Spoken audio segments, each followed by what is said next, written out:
So in the last Dog Pack video where he interviewed the ex-Mrbeast employee Jake Weddle, a lot of stuff got exposed and there were a lot of horrifying allegations. From SA being covered up to being practically tortured. But something not so alleged came up when this interview happened, which was the hiring of a known and registered offender. I don't know if I can say that word in the first 30 seconds, but this guy was confirmed to be on the registry for people who are pretty bad. Not only was he a part of the Mrbeast team, he was a manager, and he did appear in multiple videos from Mrbeast. I'm hungry.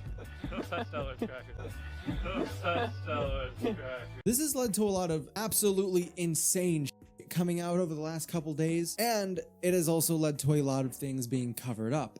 Apparently, this offender being part of the Mrbeast crew was not just confirmed through this video, but it was also confirmed by two other people that honestly I didn't really expect to say anything about this. One being Jake the Viking and the other being Chris Tyson of all people. Chris Tyson actually exposed this all the way back in the Dr. Disrespect era of Twitter. Everyone was shitting on Dr. Disrespect for, rightfully so shitting on him for being a predator himself. This happened when Jake the Viking was posting in support for Dr. Disrespect and Chris decided to just drop this tweet out of nowhere. She was alleging that this was Jake the Viking's brother-in-law. We just didn't know that this was actually someone who was working on the crew. And this was confirmed later by Jake in a massive statement, which honestly he should have never posted, that just basically said, yes, Delaware is my brother-in-law. But the entirety of the post was basically trying to defend the guy, which has then started a massive expose not only on Jake the Viking, but another person that is in this whole situation,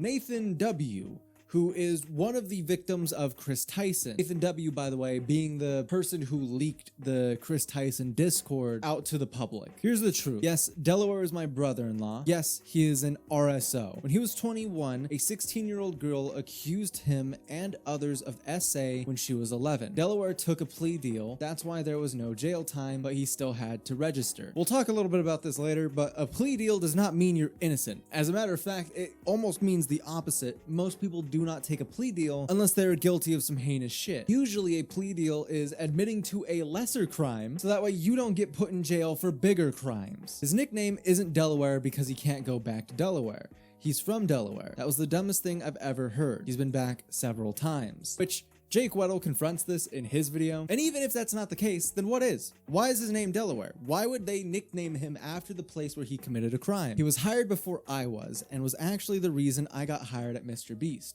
Before being hired, Delaware sat down with Jimmy and Sue, Jimmy's mom, and explained to them everything. So yes, Jimmy knew. But again, this incident happened in 2010. Delaware was hired in 2017, 2018. Delaware was also let go from the company before I was. Delaware was supposed to be a behind-the-scene manager, but in a couple videos, he was asked to partake because we needed people. He was reluctant, especially in the straitjacket video because of his charges, and that's why he wore the mask. Delaware's charges are set to be dropped this fall. Delaware has been nothing but a good person and an amazing husband to my sister and the best father to my two nieces that I could ever ask for. They wanted no part in this and want to just live their lives away from the limelight. I understand why anyone would be upset and frustrated over these allegations, and I do not blame them. Hurting kids in any way is completely unacceptable, but in the case of Delaware, I firmly believe he did nothing wrong and look forward to the day these charges are dropped. This led to Jake basically being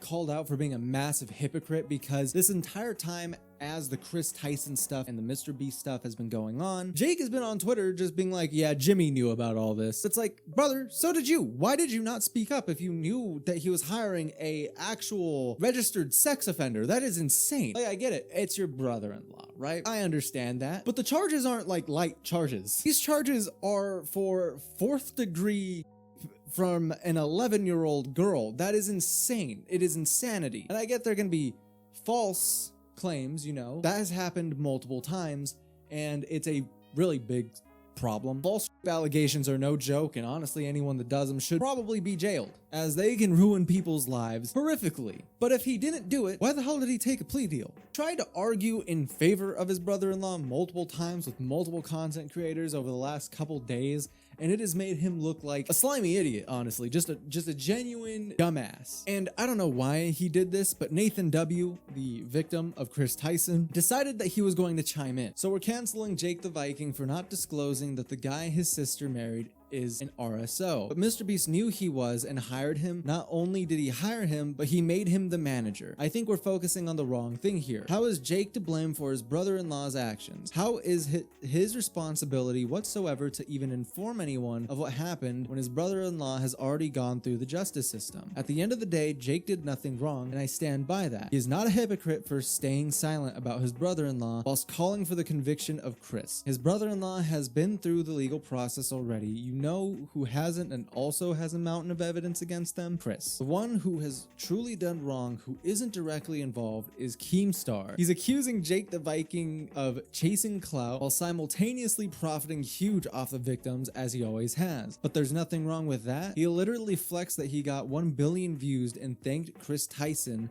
when he should be thanking the victims. Disgusting behavior. He's clearly trying to take the heat off from Mrbeast to redirect the attention to Jake. This clearly went straight over his head. It is kind of Jake's fault for not disclosing that he had prior knowledge that Mrbeast hired a sexual predator into his company. Jake has just had that in the background, and the only reason that he hasn't mentioned it is because it's his brother-in-law. That would have been a massive point. That would have been a huge point for Jake. Why did he not say anything about that? It makes him look complicit as hell in everything, because that means that Jake is willing to cover shit up for people that he actually knows and likes, up until it gets brought out into the spotlight and he can't cover it up anymore. It's super fucking scummy behavior, and you should not be defending it either, Mr. Nathan W. Which Nathan has been basically an unreliable narrator since the Chris Tyson Discord leaks have come out, because then a day later he tried to say that he had the NSFW leaks, but then immediately retracted that from everyone and everything,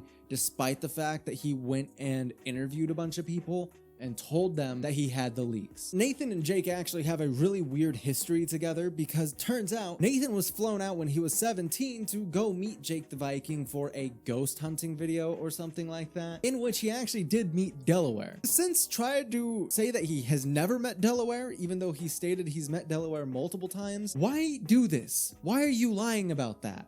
Right? What is the point of that? Since that happened, Keemstar has been online just calling him and Jake the Viking out for never talking about this. They both knew that Mrbeast hired a predator.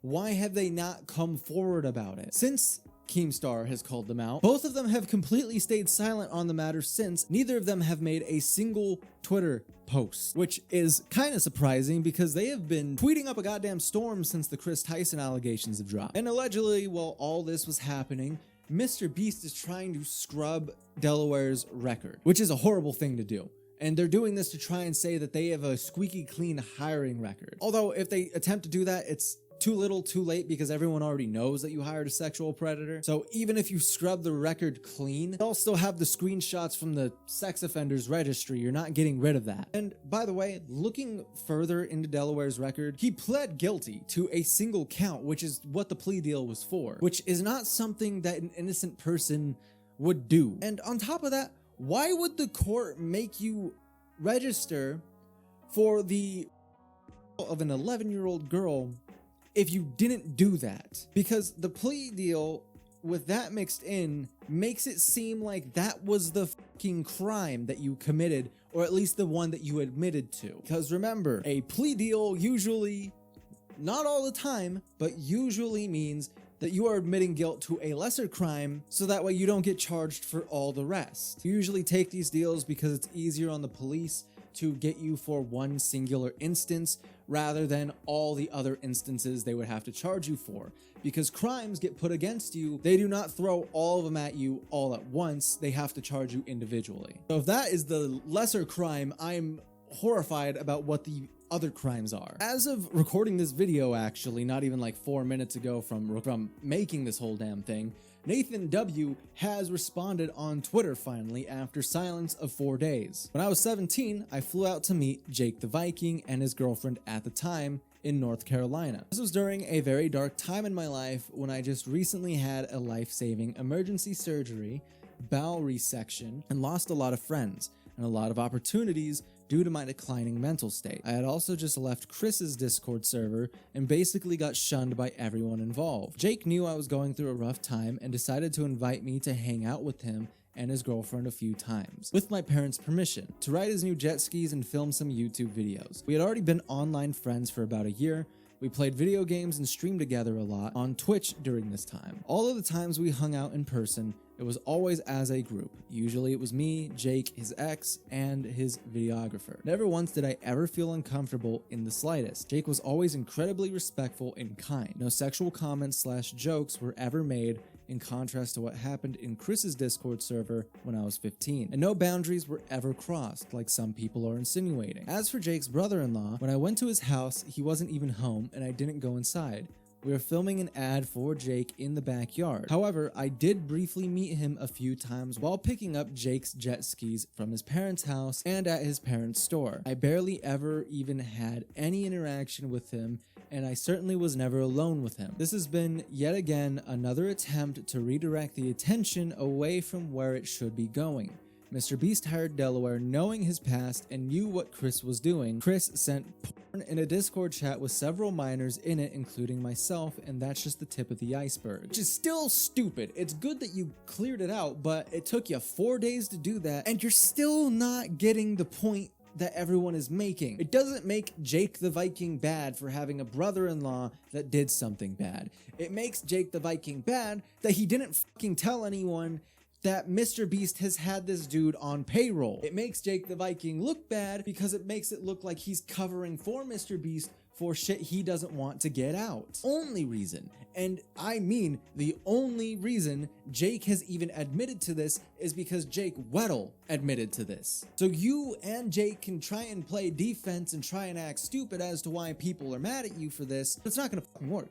It looks like you're covering for Mrbeast for stuff that you guys don't want coming out, making you guys complicit. Yes, he's right. This is just the tip of the iceberg. I know more is going to come out about not only Chris Tyson, but Mrbeast, as Dogpack is going to be making a third part, which is going to be going over a lot of the allegations that have been coming out from the Mrbeast crew and from contestants.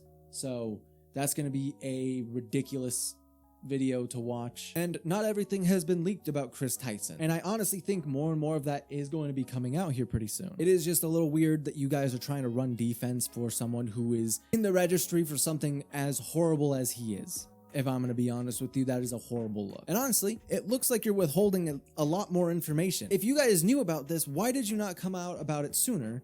If not to protect your own interests? What else do you guys know about this stuff? Anyways, I'll probably try and update you if anything happens with this situation, as I always try and do. If you like this video, please go ahead and leave a like, please go ahead and subscribe, and comment down below, let me know what you think. Shout out to all my members for being the silliest goose on the planet. Currently, we are trying to figure something out that isn't so horrible that I have to report on, so I'm thinking what I'm gonna do, and I'll give this as like a pseudo announcement for the people who even make it this far, but I think maybe I'll just play Pokemon on stream or something to kind of not have so much negativity, because goddamn, the commentary space at the moment has been nothing but bad news. So for the next 30 days from this point onward, I am going to be going live every day playing Pokemon all the way through from red to, I don't know, whatever the latest game is if I can get my hands on it. I'm also going to be trying out some newer content that you guys are going to be seeing on this channel, like something kind of in the vein of like I talk about a bunch of different stories in one video instead of just one story per video, simply because there's a lot that has happened over this past week. It's only gonna get crazier. I don't know if I can make a video on every single instance. You'll see that when that gets posted, whenever that gets posted. Anyways, I'm out of here. I gotta post this video. So if you haven't checked out my other videos, please go ahead and do so. I thought they were pretty cool.